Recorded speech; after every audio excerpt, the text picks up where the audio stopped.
Greetings and welcome to everyone to this podcast from Dnipro Hope Mission.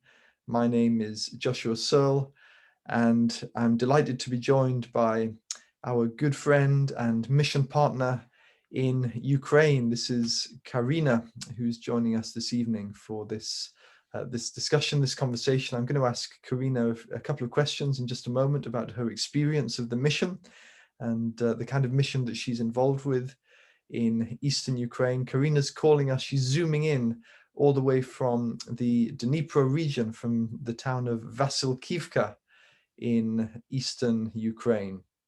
So we welcome Karine. Just to say a few words about her and her ministry. Karina's been involved in church ministry for most of her life, actually, most of her young life. She was involved in the leadership of the young people in her local Baptist church already as a teenager. She was in a leadership role. And Karine has also been very heavily involved in the ministry of DHM ever since really the first beginnings of our organization, when she was involved in the mission trip in 2016. So it's really good to introduce Karine to you. And Karine also, by the way, she works as volunteers as our community outreach coordinator in the organization. So I'm going to ask Karine a few questions. We decided to do this video in Russian. So Karine is learning English at the moment, and hopefully one day we'll be able to do this interview in English, but we'll see how we get on, and we'll just do it in Russian for the time being. So I'm going to translate her answers to the question. So Karine, welcome to this DHM podcast. It's great to see you. You see, she understands what I'm saying. Karine, добро пожаловать, очень приятно видеть. Мы, конечно, очень уважаем тебя и скучаем по тебе. Мы очень благодарны тебе. Карина, пожалуйста, расскажи нам, как повлиял твой опыт на летнем лагере, на твою жизнь, с твоей точки зрения. So I'm just asking Karine, how did her experience of mission with young people in the summer camp, how did that influence her perspective on life and ministry? Karine, пожалуйста. Я тоже очень рада видеть, очень приятно пообщаться. И что я могу сказать? То, что мой опыт в этом лагере – это бесценный опыт. В лагерях я очень давно, и каждый лагерь, он чем-то особенный. Но особенность этого лагеря слишком велика. Okay, so Karine just sends her greetings to everyone. She says hello to everyone who's listening to the podcast. And she says that she had a really amazing and life-changing experience in the summer camp that she participated in with Pastor Alexander. It was a really special time, and it certainly left its mark on her.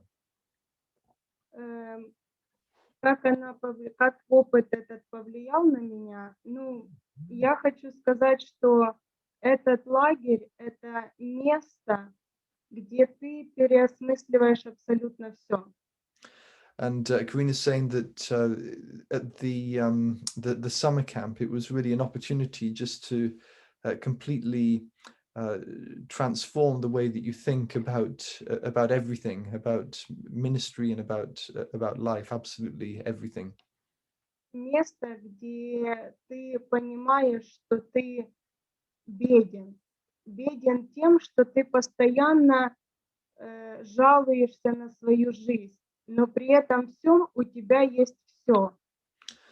And participating in the ministry of the summer camp with the disabled children really taught me, really gave me a perspective on life that I realized that I sometimes complain about all kinds of silly and irrelevant things, but actually to see people in real need, it gave me a real sense of perspective. Место, где ты смотришь на людей, которые не могут ходить или у них какие-то психологические расстройства, но при этом всем они счастливы, они благодарны Богу за все, что у них есть. Они прославляют Бога, несмотря на то, что у них какие-то там, нету того, чего есть у нас. Mhm. So it was a really humbling experience for me to witness how these disabled people, uh, many of them were unable to walk. They were confined to the wheelchair. Many of them suffered from all sorts of mental disabilities, and yet still they were worshiping God, and they were giving thanks to Him, praising and worshiping Him with real sincerity of heart, and that really left its mark on me. It made an impression. Мы постоянно жалуемся, что у нас все очень плохо, что вечно какие-то проблемы, вечно какие-то заботы. Но при этом всем мы всегда забываем, что мы в состоянии решить эти проблемы и решить все эти заботы, которые у нас, потому что у нас для этого есть все. И ноги, и руки, и здравый, полностью мыслящий мозг. Mhm. And Karina's just saying again how we tend to complain about all sorts of things in our lives, but actually to see the example of these people that we met and we ministered to in the summer camp. It was really a blessing because it gave me so much understanding and perspective, and I'm grateful for that. Находясь там, я много чего в жизни переосмыслила, и хочу сказать одно, то, что туда надо ездить чаще, потому что рано или поздно это все забывается, и надо напоминать тебе, насколько ты жив, насколько ты благословен, насколько у тебя есть все. Потому что со временем в быту оно забывается. И я очень хочу поехать еще раз в тот лагерь для того, чтобы в первую очередь напомнить себе, что у меня не все так плохо, как мне кажется.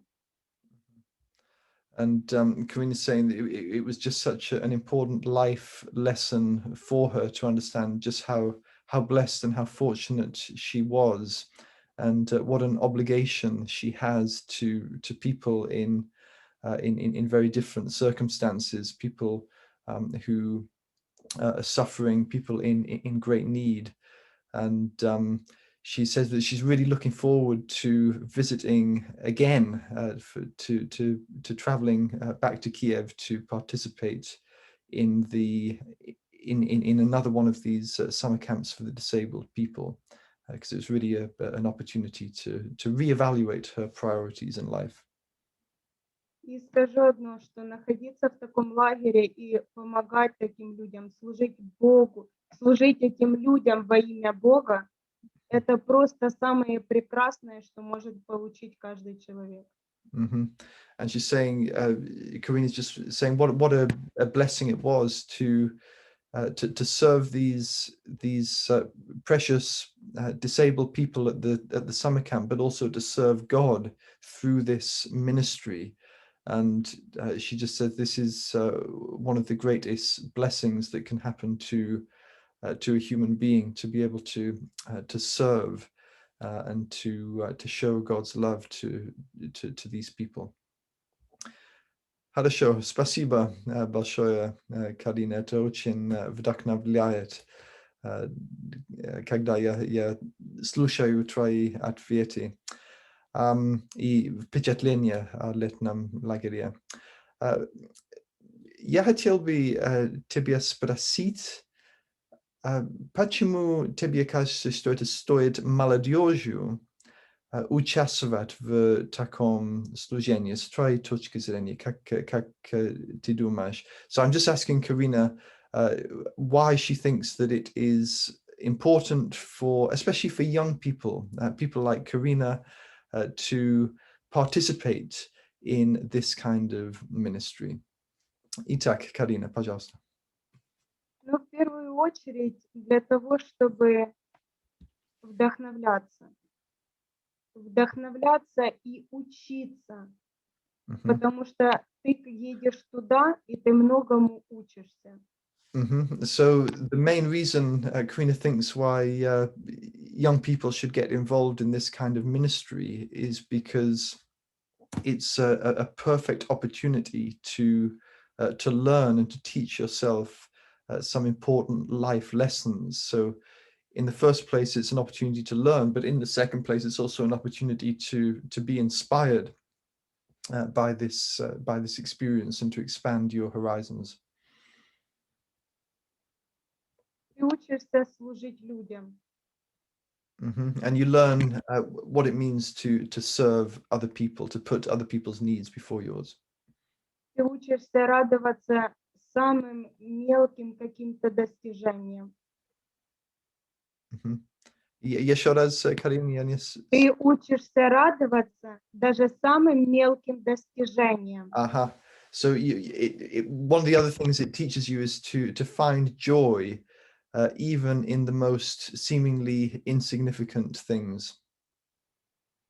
Ты учишься причем радоваться не за свои достижения, а за достижения других людей. And you learn what it means to rejoice not in your own achievements, but in the achievements of other people. Ты учишься превозносить чьи-то потребности выше своих. And you learn to value or to put the needs of others above your own needs. Ты учишься уступать место, скажем так, в первых рядах, получая от этого удовольствие. And you really learn to find joy in these things, to find pleasure in seeing other people rejoicing and having fun. У тебя вырабатывается терпение. And you also have to learn how to be patient. Ты учишься, несмотря на какую-то эмоциональную истощенность или физическую усталость, ты учишься, не обращая на это внимания, с улыбкой идти вперед.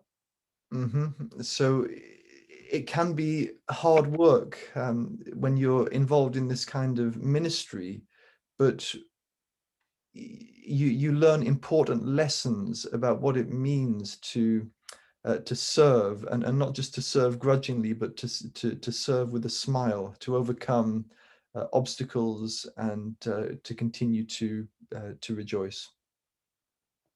Хочу сказать, что это в какой-то мере тяжеловато. Тяжеловато эмоционально, тяжеловато физически, потому что разные люди, разные характеры, разные понятия и разные приоритеты.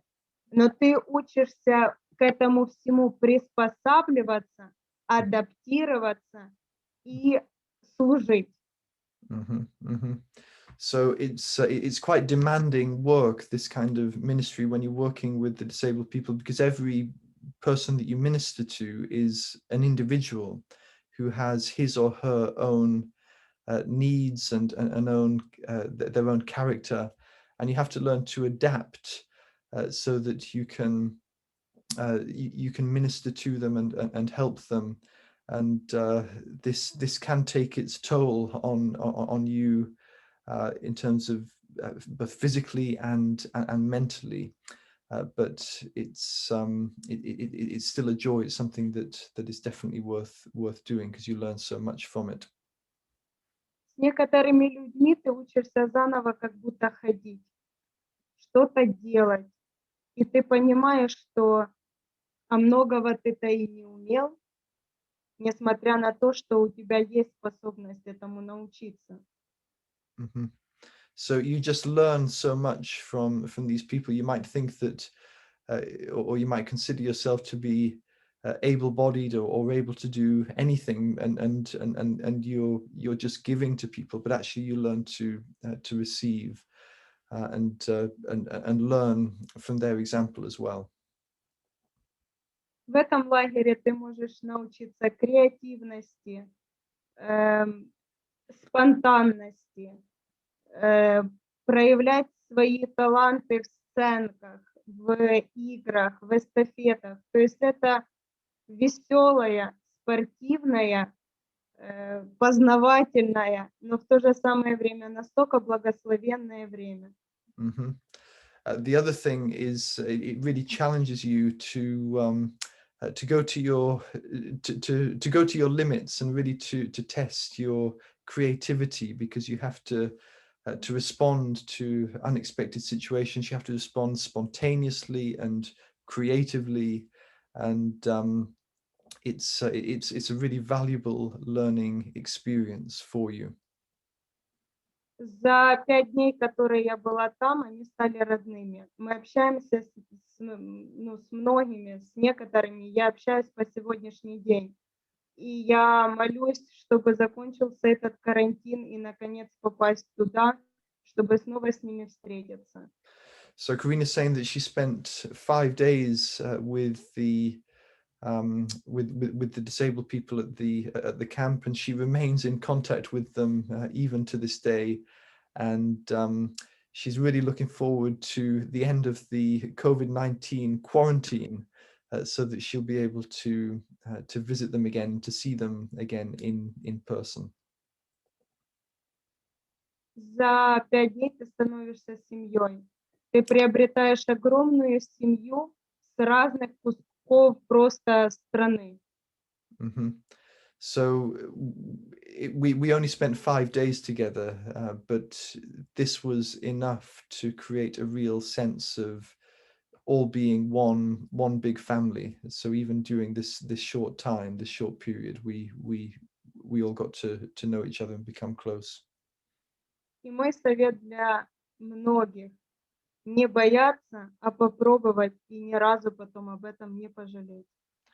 And my closing word and encouragement to all of you listening is that you shouldn't be afraid to get involved in this kind of ministry. Don't hesitate to get involved, because it's really valuable and it's really worthwhile. And if you have an opportunity, then seize the day, and participate in this kind of ministry. You won't regret it. Karine says you won't regret it.